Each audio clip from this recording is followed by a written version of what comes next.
Assalamualaikum warahmatullahi wabarakatuh. Ketemu lagi dengan saya. Hari ini kita akan membahas kelanjutan dari materi kita yang lalu, yaitu mengenai REST API. Nah, jadi kalau misalkan di pertemuan sebelumnya ya, kita membahasnya tentang bagaimana kita menggunakan REST API milik orang, public API yang sudah ada, dan kita konsum atau kita pakai di aplikasi yang kita buat. Nah, hari ini akan sebaliknya ya, kita akan membuat API yang bisa diakses oleh aplikasi lain. Jadi bisa kita bayangkan kita hari ini akan membuat semacam public API, di mana API kita nanti bisa digunakan oleh berbagai macam aplikasi.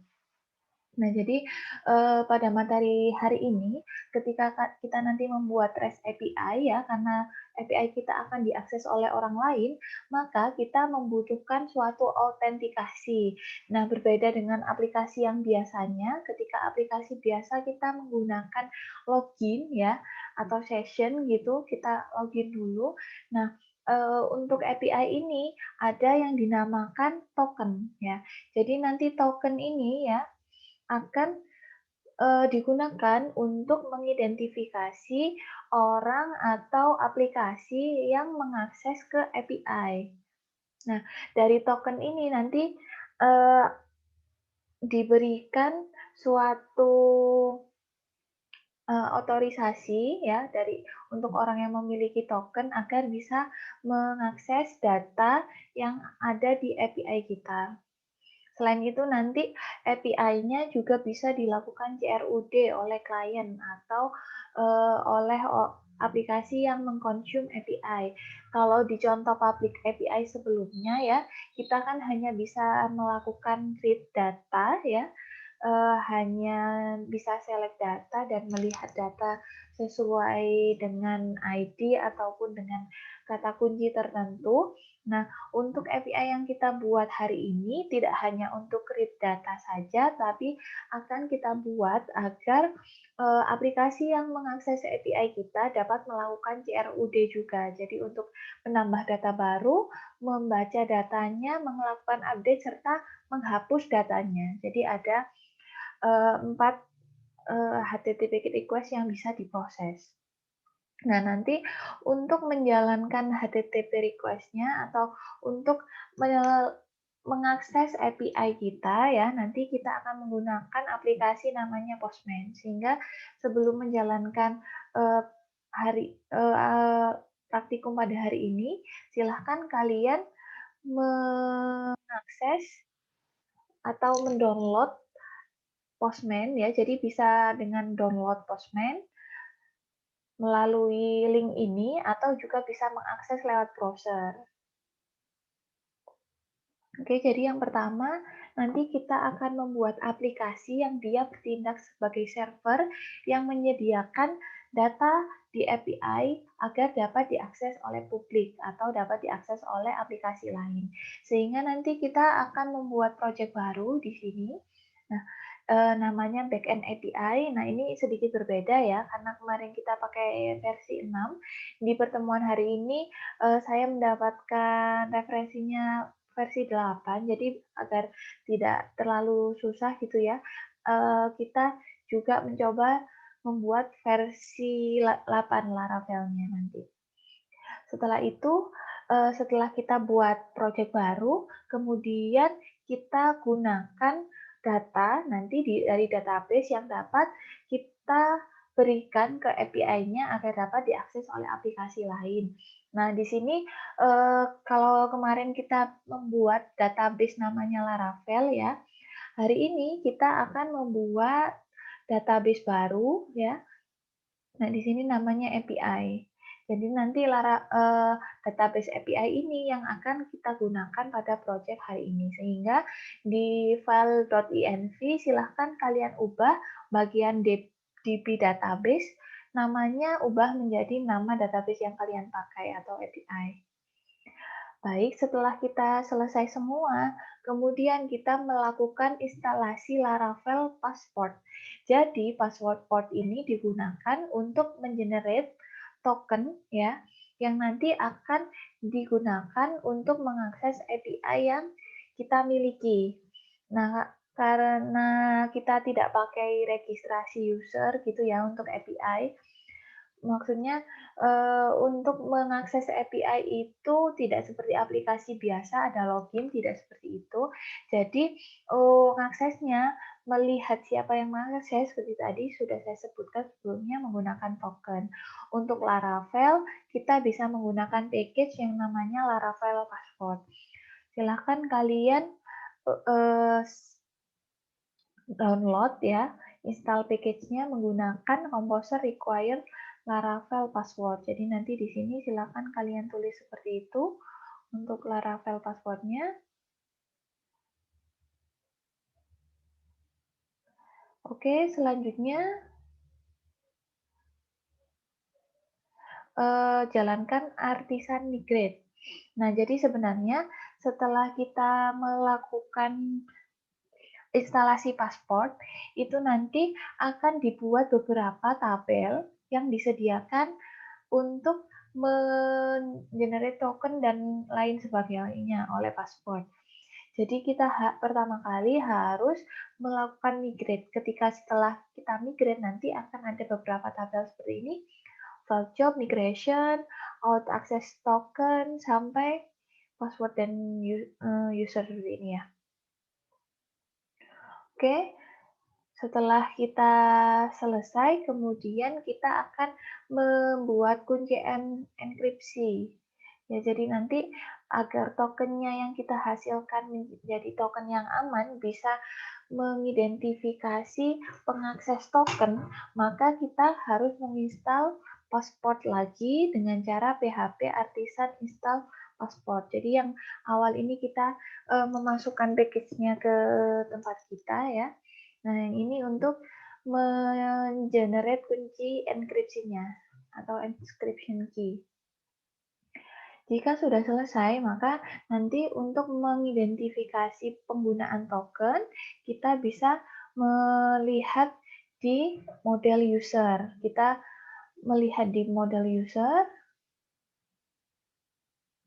Oke, sebentar, ini saya belum membuka folder untuk API.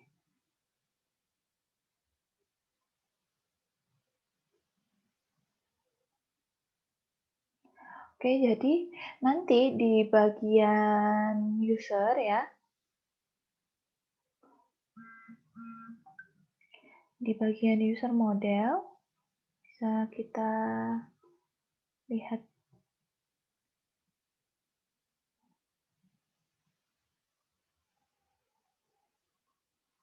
di sini ya. Di bagian user model ini kita cek dulu apakah user nanti yang akan mengakses setelah login atau register. Jadi di sini ada dua level autentikasi ya. Setelah dia login nanti ke aplikasi, dia dicek juga apakah memiliki token. Jadi nanti yang bisa mengakses token kita adalah orang yang setelah login ke aplikasi kita, kemudian dia juga harus mengirimkan token yang dia miliki. Makanya di sini kita cek apakah dia memiliki API token. Kemudian setelah itu kita akan menambahkan roots yang berhubungan dengan autentikasi token tadi. Untuk menambahkannya ya, kita bisa menambahkan pada app provider out service provider. Silahkan dilihat di sini. App, kemudian provider, out service provider. Nah, di sini nanti silahkan ditambahkan ya, seperti ini. Passport root seperti ini.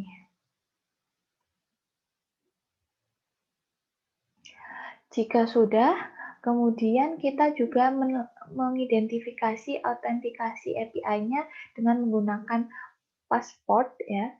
Jadi kita buka config out yang ada di sini.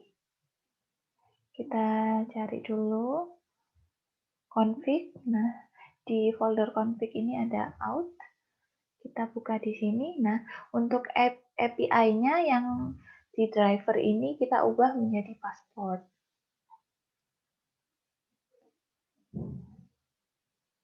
Kemudian setelah kita melakukan penambahan token untuk mengidentifikasi usernya, seperti aplikasi pada umumnya, kita juga akan menambahkan register dan login.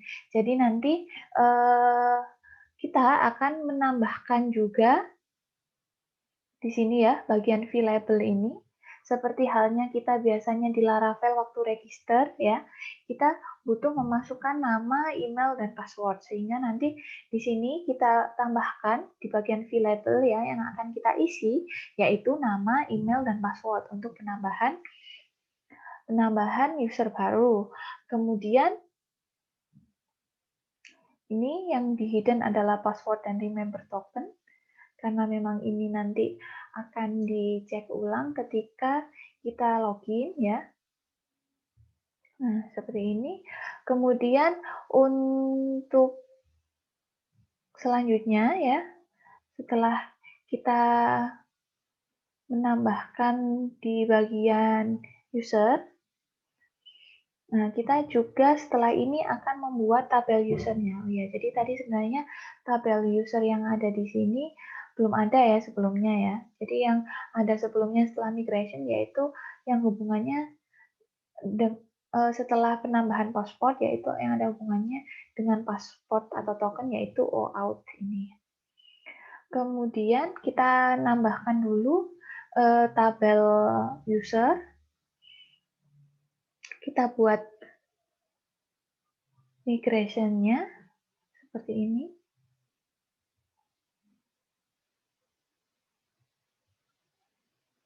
Ya, jadi di create tabel user kita ubah menjadi seperti ini. Create user, kemudian kita tambahkan ID, nama, email verified, password, kemudian tambahkan juga remember token sama timestamp. Jadi ini tadi setelah kita cek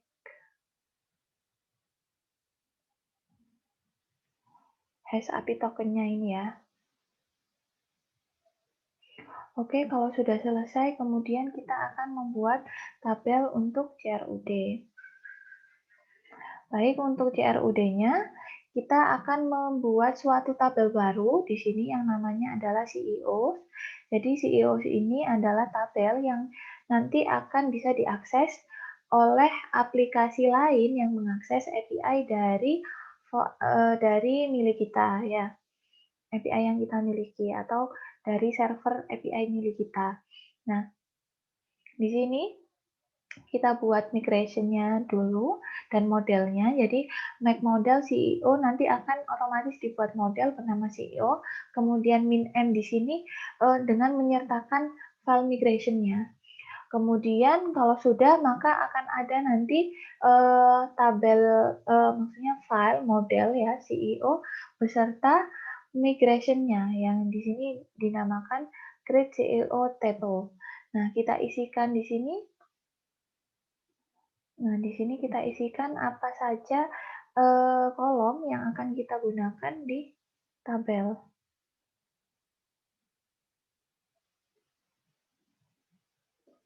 Kemudian ada name, company name, year, location, sektor, dan timestamp. Kalau sudah selesai, silahkan di-run lagi migration-nya ya. Nanti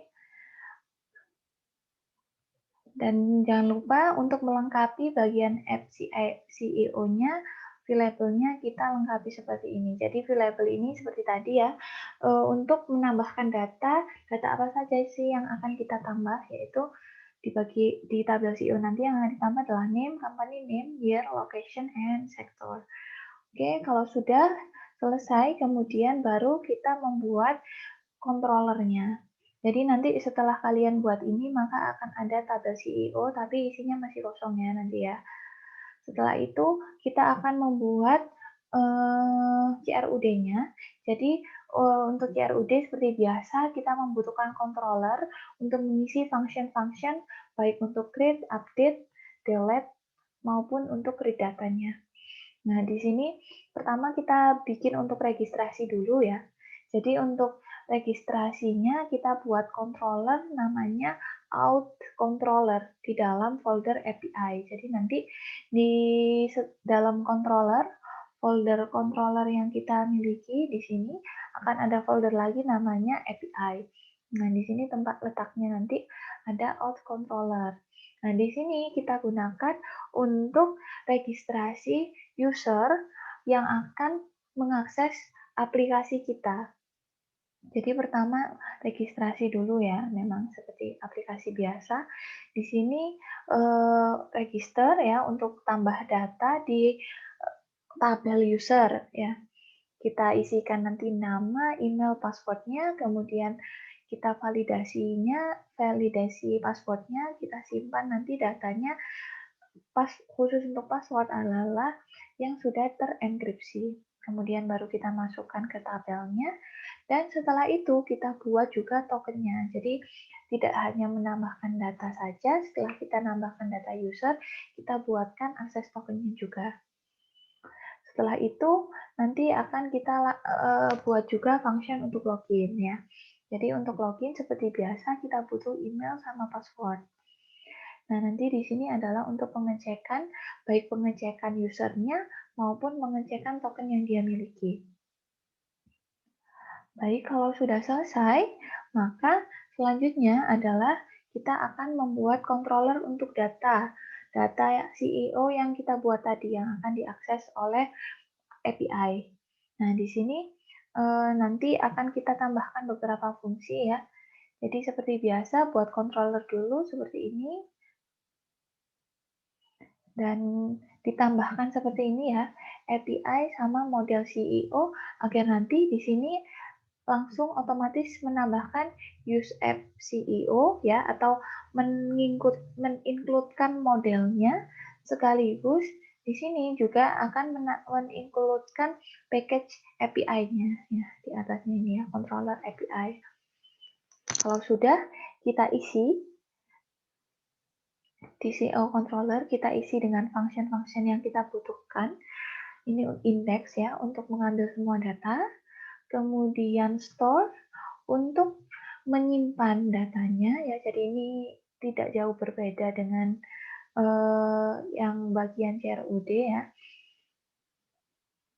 Sebenarnya tidak jauh berbeda. Kemudian di sini adalah show ya. Show ini juga untuk menampilkan tadi, hampir mirip dengan yang atas ya. Kemudian ada update juga. Update ini untuk mengubah datanya dan destroy untuk menghapus datanya. Nah, kenapa kita gunakan destroy ya? Nggak seperti biasanya pakai delete. Karena nanti di sini ya kita akan membuat root ya. Jadi rootnya ini nanti ada root untuk register, root login ya seperti biasa untuk memanggil function, dan yang ditambahkan juga adalah root yang bagian CEO atau API yang akan kita gunakan. Nah, karena kita menggunakan seperti ini ya, maka nanti di aplikasi kita akan otomatis dibuatkan root oleh Laravel. Jadi ketika kita menambah data atau add data, itu nanti akan memanggil function yang namanya store. Jadi di sini langsung kita namakan store karena rootnya adalah root bawaan dari Laravel ya defaultnya. Kemudian untuk menampilkan show, untuk update-update, dan untuk delete itu destroy. Ini sesuai dengan penamaan function yang sudah ditentukan oleh default root Laravel ini ya. Kemudian di sini juga akan dibuat resource ya. Jadi resource ini nanti yang akan mengubah file kita agar dia mempunyai format JSON. Seperti yang lalu, file API itu dia bisa diakses oleh berbagai aplikasi, baik web, mobile, maupun yang lain, karena dia punya format data yang universal, yaitu format data JSON. Kalau sudah, nanti kita bisa menjalankan server API-nya. Nah, untuk menjalankan server API seperti biasa, kita buka di sini ya, artisan aja, serve di sini. Nah, untuk mengakses datanya ya, kita di sini memang tidak membuat seperti yang kemarin, kita tidak membuat aplikasi klien untuk mengkonsum API. Jadi untuk menggantikan aplikasi klien itu ya, kita menggunakan suatu aplikasi yang namanya Postman. Jadi kita pakai aplikasi yang bernama Postman di sini.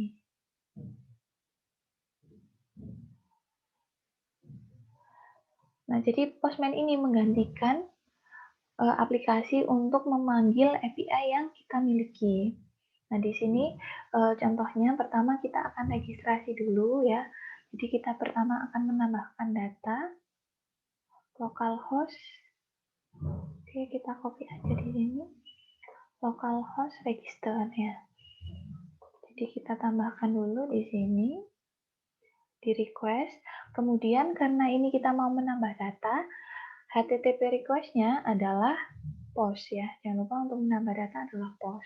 Kemudian waktu kita register, kita kan pasti butuh menambahkan nama, username, email, dan lain-lain ya. Itu nanti kita tambahkan di sini di bagian body dan www form URL encode. Nah, di sini nanti kita tambahkan seperti ini ya, name, email, password, dan password confirmation. Kita tambahkan dulu di sini name, kemudian email, terus password, dan password underscore confirmation. Oke, jadi di sini ada namanya, misalkan ini ya.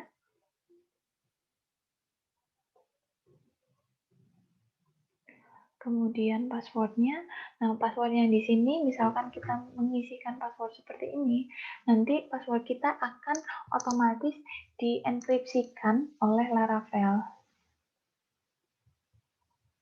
Kalau sudah selesai kita isi seperti ini ya, sudah sama ya, kemudian kita klik send. Kita klik send di sini. Nah, ini dia akan mengirimkan request ke API kita. Jadi, untuk mengubah data yang ada di database tidak secara langsung, tapi dengan melewati API.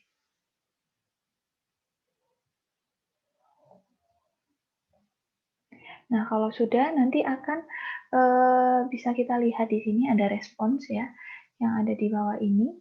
Akan ditambahkan username seperti ini, email, create ad, dan ID seperti ini. Nah, di sini kita juga akan mendapatkan akses token. Oke, setelah itu kita akan melakukan login ya. Jadi selanjutnya kita akan melakukan login dengan API/login. Jadi di sini kita juga bisa cek ya di sini ya di bagian user. Nanti akan bertambah data baru nih. ID-nya nomor 2 ini ya. Kemudian kita akan login ya. Di sini bisa kita ganti menjadi login. Kemudian tetap pakai post ya, karena login kan memasukkan data juga. Kemudian di sini bisa kita masukkan email sama password ya. Untuk login, email sama password saja, berarti kita bisa menghapus bagian name dan password confirmation. Oke, kalau sudah selesai, maka kita send juga seperti ini. Nah, di sini kita sudah berhasil login ya. Di sini. Jadi, ini seakan-akan kita sudah login ke aplikasi yang memiliki API tadi. Kemudian, selanjutnya kita akan melakukan CRUD. Jadi untuk CRUD ini, kita akan mengakses data yang ada di API. Karena akses data di API kita butuh token, maka kita di sini akan menggunakan token. Jadi nanti untuk menggunakan tokennya, silakan dipilih bearer token. Nah, di sini akan keluar tokennya. Nah, yang ada di sini bisa kalian copy ya. Yang ada di sini bisa kalian copy sepertinya. sama dengan ini ya. Kalian masukkan di sini, baru setelah kalian copy, kita akan melakukan CRUD untuk tabel yang ada, yaitu tabel CEO. Nah, ini contohnya kita akan menambahkan data seperti ini ya. Oke, untuk menambahkan data, akan seperti ini. Kemudian berarti metodenya juga sama, tetap post. Nah, di sini yang kita tambahkan adalah name, company name, year, location, dan sektor. Nah, ini kita edit dulu ya. Bagian body, ada name, kemudian company name, kemudian year, location, dan sektor. Location, sektor.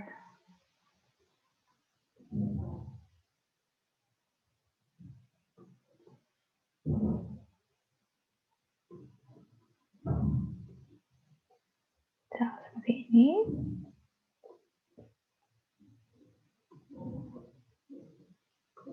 Kalau sudah, kita akan mengirim. Jadi ketika kita mengirimkan ini, kita tidak hanya mengirimkan data tambahan untuk CEO tabel, tapi kita juga sekaligus mengirim token yang ada di authorization ini tadi ya. Kalau sudah ini terlihat berhasil di sini, kita bisa lihat juga di database-nya, nanti bagian CEO ini akan ditambahkan data baru. Nah, di sini. Oke, kemudian kalau sudah, mungkin kita mau lihat semua datanya ya, bisa. Untuk lihat semua data, kita pakai API CEO atau mungkin ini untuk satu data, kita bisa lihat seperti ini. Misalkan data kedua ya.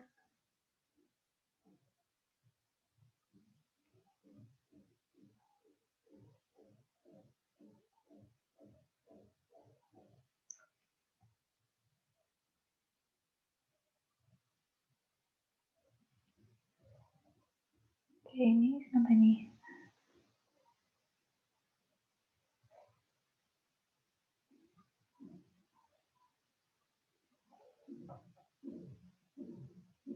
Oh ya, ini karena kita tadi mau melihat data ya, ini harus diganti dengan get. Jangan lupa, ini tadi saya lupa menggunakan post ya. Jadi ini akan dapat di sini. Kemudian untuk semua data seperti ini. Oke, jadi kalau kalian lihat di sini kita selalu menggunakan API CEO seperti itu ya. Kemudian kalau tadi mau menampilkan data, kita tuliskan ID-nya. Nah, kenapa kok nggak seperti biasanya kita pakai yang sesuai di root ya, nggak kayak yang biasanya di root kita panggil root function-nya atau yang seperti apa. Nah, kita pakai seperti ini saja karena nanti API-nya secara otomatis akan melihat dia. Kalau get berarti ya langsung tampilkan. Kalau post berarti langsung tambah data. Kalau put atau patch langsung edit. Kalau delete di sini berarti ya untuk metode yang destroy tadi atau delete seperti itu. Kemudian kita sekarang akan mencoba mengedit. Edit kita bisa pakai put atau patch ya. Di sini kita coba pakai yang patch saja seperti yang dicontoh. Kemudian kita send di sini. Nah, jadi di sini tadi tokennya juga tetap masih kita pakai ya. Oke, nah ini saya lupa tadi. Kita akan mengedit untuk yang data ketiga ya. Nah, ini tahunnya maka akan berubah menjadi 2019. Kemudian ketika kita ingin menghapus ya, kita pilih juga nomor berapa ID-nya, kemudian di sini kita pilih delete. Nah, ini message keluar delete dan bisa kita lihat di sini akan terhapus. Jadi seperti itu ya. Kurang lebih untuk materi kita hari ini seperti itu. Nah, kemarin waktu saya menjalankan, saya juga mendapat beberapa error. Mungkin kalian nanti akan mendapatkan error yang sama atau mungkin juga tidak ada error. Ketika kalian mendapatkan error yang ini ya, using rect integer for register date claim deprecated ini silahkan nanti jalankan yang ini ya di project kalian di sini. Kemudian ketika mendapatkan error composer require, ini biasanya kalau mau install package-nya ya, itu nanti silakan kalian search jika kalian pakai Windows, kayaknya kebanyakan pakai Windows ya. Silakan di search composer.bat dan ubah isi filenya menjadi seperti ini.